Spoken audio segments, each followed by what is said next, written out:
Hello, St. James community. This is Pastor Amy. I am coming to you on a very full and fun week. It is Lake Forest Days here in the Lake Forest area, and I just came from the mayor's reception, so got to meet some of the officials, and that was a lot of fun. And I am coming to you to talk about the 11th Sunday after Pentecost. On Sunday, we will be outdoors, and God willing, with the weather holding, that it all goes well. It's our last outdoor worship service, so bring a lawn chair and your sunscreen and bug spray, whatever you need.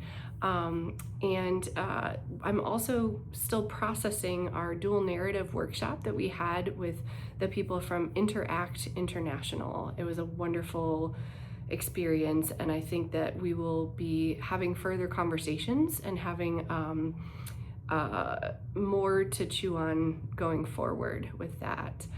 So thank you for all that were able to be to participate, and if you weren't able to, we'll still have things that'll be coming up to be able to continue that conversation.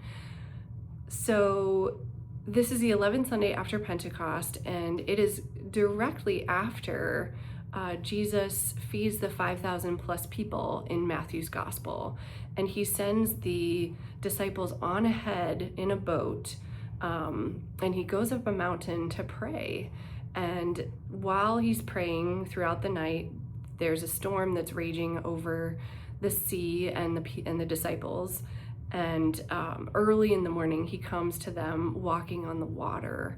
And this is the famous story of Peter asking Jesus to tell him to come to him, to walk on the water. And Jesus says, "Come." And I've got a lot of thoughts on this, and I'm so curious all the different angles that we can take.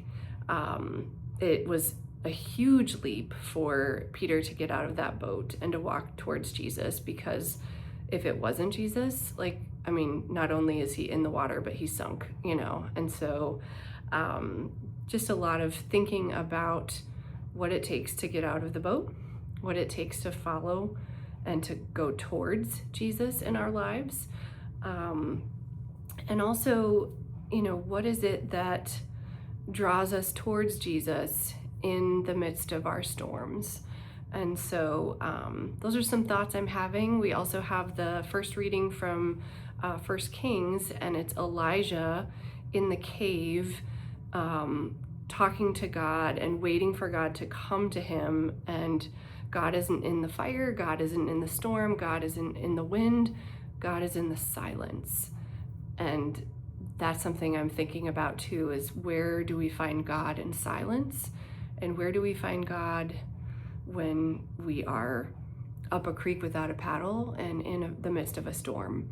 And God is found in both places, in both times in our lives.